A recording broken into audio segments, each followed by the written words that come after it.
Hi everyone, Dr. D here, and on this deep dive, the topic is communication. Oh, yeah, this can be a heavy topic for some people. One thing I always like to say to start this one off is sometimes we don't communicate with people, right? And we think, I'm not going to talk to them, or I'm going to put them on ignore, or I'm going to ghost them. That's the term now. You know what? Even when you do that, isn't that communicating a lot to the people in your world? If you're ignoring someone because you're mad at them or you've had a disagreement and you put them on ignore or you ghost them, that is actually a lot of communication, right? In my journey becoming Dr. D, my undergraduate and graduate degrees are all in family studies. And within that degree program, I took a lot of coursework and learned a lot about interpersonal communication, about family systems and family dynamics and how we communicate within those roles within family systems. And I've had tons of experience, decades of experience in the workplace, right? From literally just being a line cook to being a business owner to being a college professor and all of the different aspects of communications in all those different systems. I've been in the military. That's a whole nother way of communicating as far as communicating across different lines, following chains of command, right? So this area has been really helpful for me to up the ante in my skill set. And I want you, remember, all of my podcasts, my whole premise for doing this is to help you to see, to realize that you have it within you to do amazing things. I know it, and I want you to know it. And how are you going to achieve those amazing things? You're going to have to put in the work. There's no magic bullet for this. There's no magic wand that Dr. D is going to come and go, there you go, you've achieved everything you want to achieve. No, it takes work, it takes effort, and it takes a lot of communication. A lot of communication with those in your circle of influence. A lot of communication with those that need to get you, that you need in your life to get you to where you want to go. So this is one area that I'm really passionate about, is enhancing my skill set when being a communicator in my life. So I'm going to give you a Reader's Digest, a brief talk today on a lecture I give titled Effective Communication. So join with me as I walk through this. So the first thing is to understand the basics of communication, right? Assess for yourself, think about for yourself, and you can do this by journaling, by asking people in your world, by just evaluating how successful you are as a communicator. How well are you communicating what you're thinking and feeling to those in your world?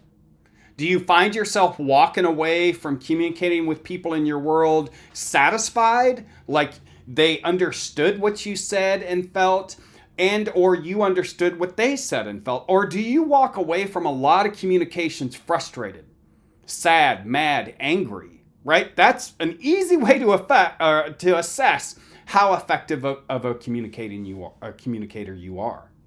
There are two aspects of communication that are really interesting to think about.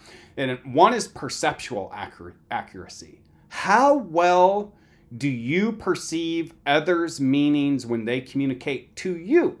And then predictive accuracy. How well you can predict how others are going to respond in that communication. And I give the example, go back to childhood, think back to when you're living, if you had two parents in your home. I mostly had one single mom raising four of us, right? We had dads of the week and all that. But if you had two adult figures in the home, two parents, mom, dad, or mom and mom, dad and dad, I don't give, whatever it is.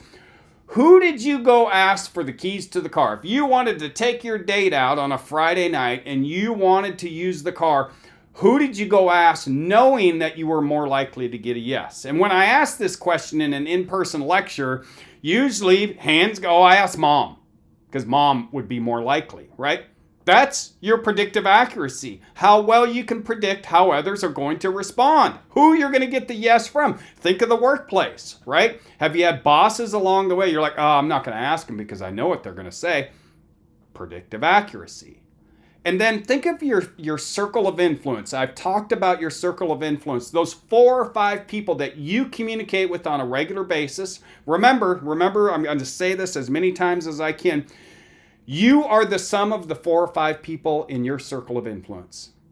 They are either helping you get toward or away from your goals. Now, back to this, perceptual accuracy. How well do you perceive the meanings of those people in your circle of influence, right? And I always ask this, do you have a friend in your life that almost from day one, it's just like you guys just click, right? You guys talk and you always walk away from that conversation feeling like you were heard and the other person feels like they were heard. You don't feel like you were judged harshly, like they maybe gave you some input, right? Someone you just click with, right? Like I have my best friend, Sarah, and her and I from day one, we've known each other for over 20 years. We just clicked. It's just like we just get. Now, that's actually not always the case. You might have a best friend. I have really good friends. My other best friend, Jay, him and I have known each other for 20 years, I think, 20 plus years, right? We've always clicked in some ways, kind of on a brotherly level, but we've also had to learn about each other, learn that perceptual and predictive accuracy. So those are some of those fundamental processes of communication. Now, I'm doing this with you in this podcast. You're listening to my voice. But guess what? Most of what you're getting from me, beside the verbals, are nonverbal communication. Studies, right? If you want to point to studies, most studies point to 80 to 90% plus of overall communication is nonverbal. So, is it any surprise that social media is a terrible place to have heated conversations? Is it a shocker that we go to social media and someone brings up a topic and it turns into a shit show because everyone's just typing, right, from behind a screen? We don't have the nonverbals. We need the nonverbals to understand the whole of a communication. It occurs with or without the spoken word, right? Nonverbals. What are nonverbals? Facial expressions, motions of the body, eye contact, patterns of touch, all of those nonverbals. As I'm recording this, I'm doing my nonverbals. They're just natural for me, right? The lowering and raising of my voice, the how I say the words, and I'm doing my hand gestures, right? When I teach, when I give this lecture in a classroom or at an event, I'm moving around the room, right? Whole set of nonverbals that we all have at differing levels. Your body orientation, right? You can see that. Erect posture, if you're standing tall, that's why your mom or your dad, stand tall and be proud. Why? Well, that tends to exude confidence and honesty, right? Slouching, right? There's a reason our parents and grandparents always said, sit up straight. They want us to feel proud. They want us to show confidence. And there's some physiological stuff to that I talk about. If you're slouched down in a chair, just think, I'm doing it as I'm recording this. If I'm slouched down in a chair, if I'm slumped over, that actually constricts my blood flow. Now, here's what happens. Watch, you're going to sense what happens as I do this. If I sit up, wow, my blood flow automatically flows smoothly and I talk more confidently. I feel better physically, right? So, erect, stand tall. Actually, standing desks now are a thing in offices. They're commonplace. I love my standing desk because I feel better when I'm standing, as opposed to sitting crouched in a chair feeling constricted. Touch. Touch is a way of communicating. It can be used in very positive ways to help build rapport or trust. I say in the workplace, don't touch, right? It can be perceived differently. You got to remember, perception can be reality, especially when you're communicating. You got to be really careful. It depends on how well you know someone or don't know someone, right? Your physical appearance. Again, when I give this talk in the classroom, I'll have the tallest person come up and I'll have the shortest person come up. Think about that. Just your physical size is a nonverbal communication tool.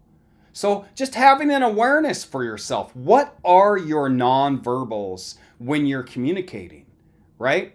Keep that in mind, and that does have an effect on your overall communication. I'm going to slide right into the most important part of being an effective communicator in the world today.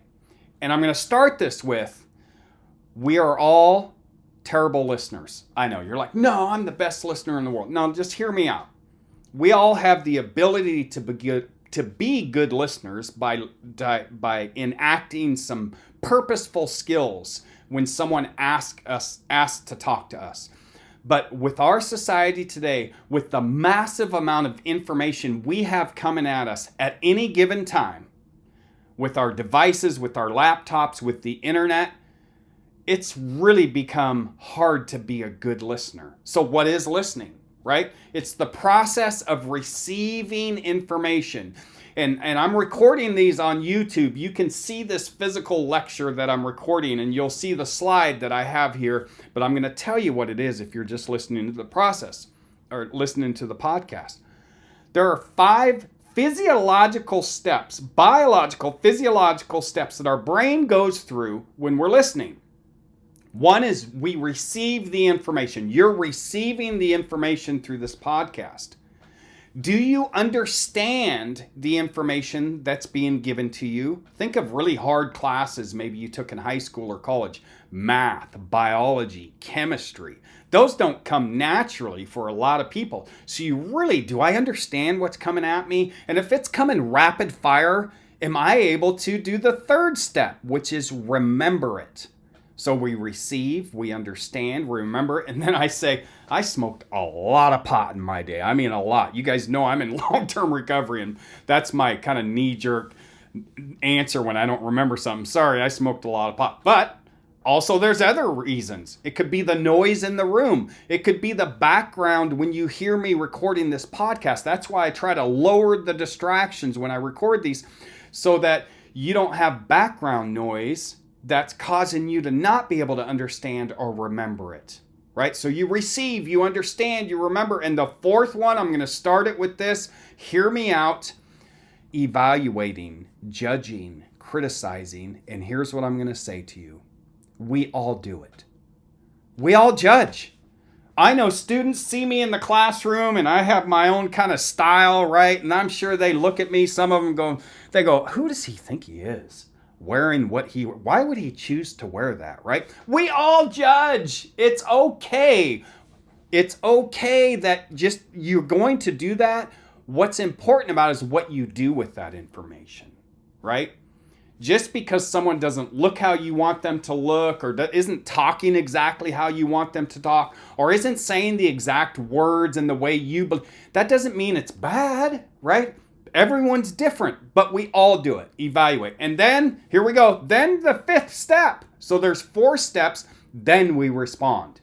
Now, so 5 steps: receiving, understanding, remembering, evaluating, and then responding.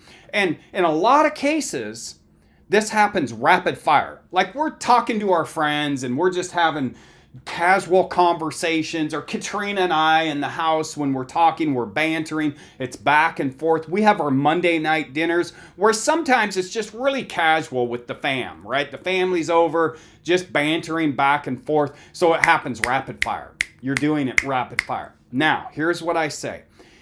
If you need to have a serious conversation, or there's any chance of heightened negative emotions, or I say, if you get called into HR, right? Or if your boss comes into your office and they close the door behind them and they say, hey, we need to talk, that's when you need to slow all of this down.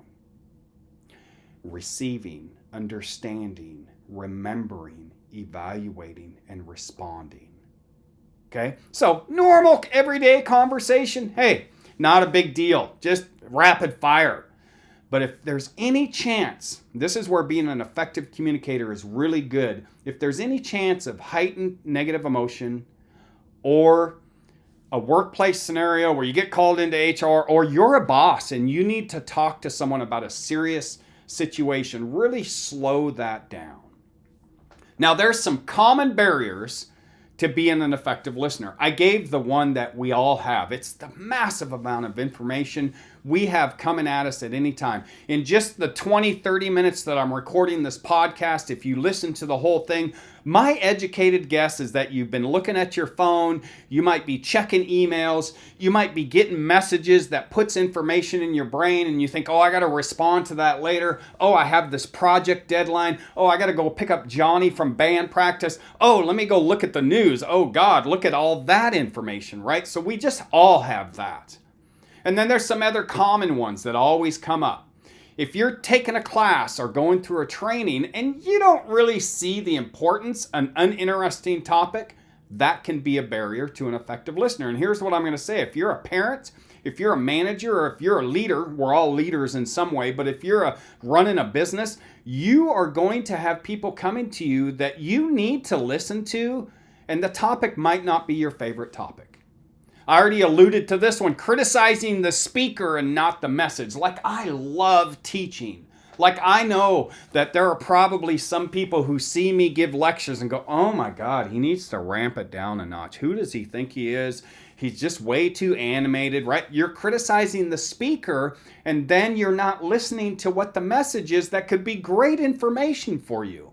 The other one is concentrating on details, not main ideas. Someone is giving you information and you get stuck on that one piece way back at the beginning of the conversation and you haven't been listening all the way through. Failing to adjust to distractions is a huge one. And all of us have one big distraction, and it's our mobile device. It's our phone. And so here's what I say to you with the failing to adjust to distractions. Here's what I do anytime someone wants to meet with me and it's going to be an important topic, or if a student wants advising, the first thing I do is I put it in my calendar and I block out that time. And I'm going to give you the example of me meeting with a student on campus.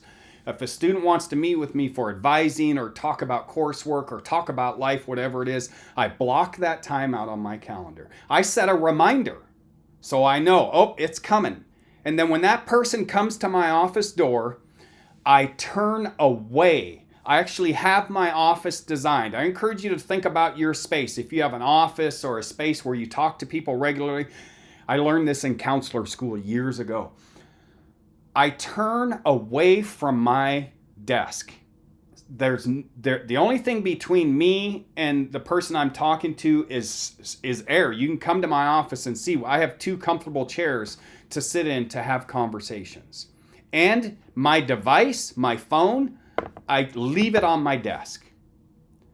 Why? I'm a shiny object guy, right? Like squirrel, right? Yeah, all of us kind of have that at some level. So I need to reduce those distractions so my attention can be on that person who has asked to have a conversation with me. The last one I want to talk about is faking attention. And here's my advice to you. Think about it. Can you tell when someone isn't really there?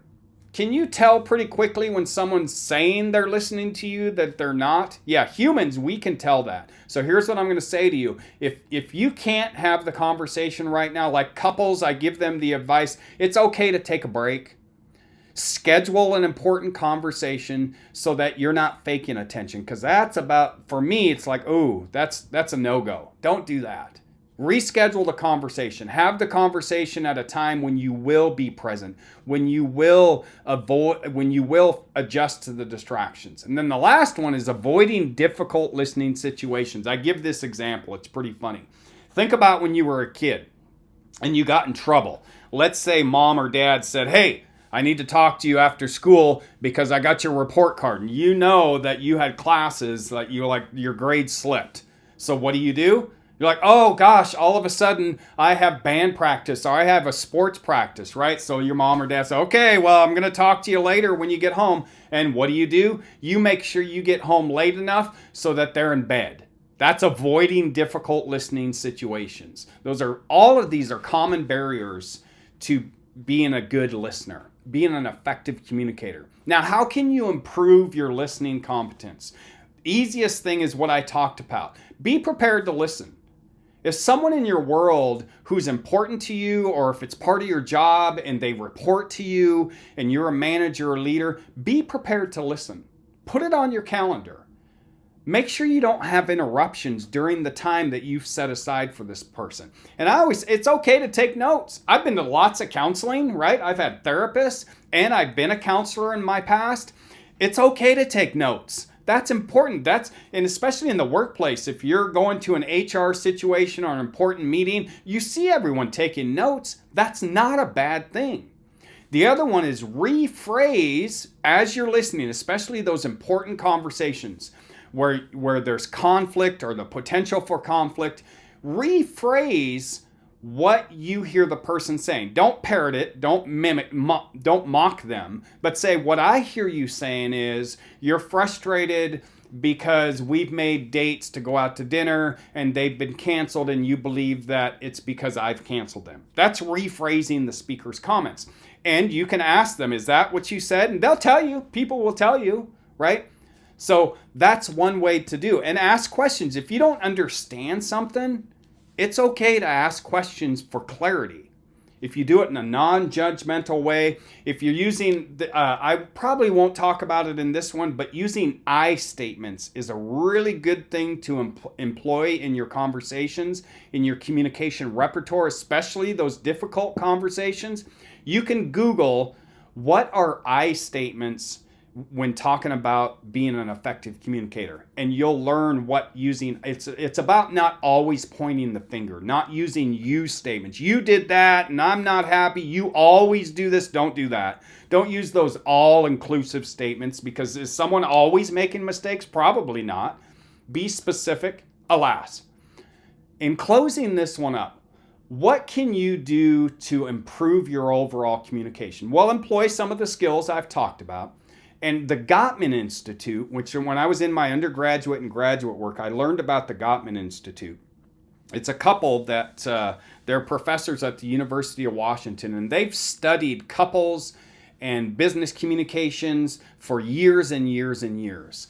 They have lots of data to support that doing some of these things that I'm talking about will really help you be an effective communicator. And the other thing you can do, like I like to say, is communicate often. Like I've seen couples who live in the same house, but they hardly talk to each other. And then when conflict happens, it's this really big thing, right? So communicate often. If you're a manager or a leader, make sure you're communicating with those people that report to you often. That way, when there is conflict, it's not going to be as heavy. Use confirming messages and responses. I think about my relationship with my wife. Her and I, we have conflict, but even in conflict, we're always a team. That's one of our core things in our marriage, is we are a team no matter what. And so we might be in conflict where she's struggling with something or I'm struggling with something, and we'll just kind of throw it in there somewhere at an appropriate spot. It'll just happen. Hey, you know what? This is really hard, but I want you to know that we're going to get through this together. Self-disclosure can be a great tool. This is where I put my counselor hat on, or my professor hat, or my parent hat, right? Self-disclosing can be a great tool. Don't self-disclose everything right out of the gate with people you meet, someone you just meet like your whole life. That can be scary, but you can use self-disclosure as a very good tool in communication. Revealing a little bit about yourself as a tool to show empathy and understanding can be really good. Being that active listener, and I talked about how to be an active listener, right? Be prepared to listen. Make sure you remove those distractions when you're talking to someone.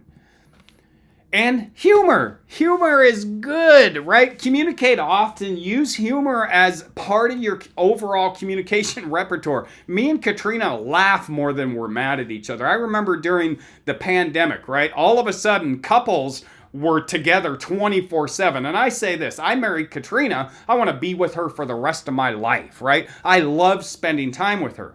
But was it my goal in marrying her to be with her 24/7? No, right? She has her individual life. I have my individual life, right? And we see each other every day. We talk throughout the day. Absolutely. Well, what happened during the pandemic? All of a sudden, we were on lockdown 24/7. Some couples ended up getting divorced. And it goes back to because they weren't used to communicating. They didn't communicate much. All of a sudden, you're stuck in the house. Well, I can tell you, me and Katrina, we laughed more than we got mad at each other. Did we get frustrated with each other because all of a sudden we're with each other all the time in this small space, blah, blah, blah. But we used a lot of humor. So use humor in your life. It's a really good tool to use. And I'm going to close this one up. And it's about, I'm going to start it with a quote about conflict.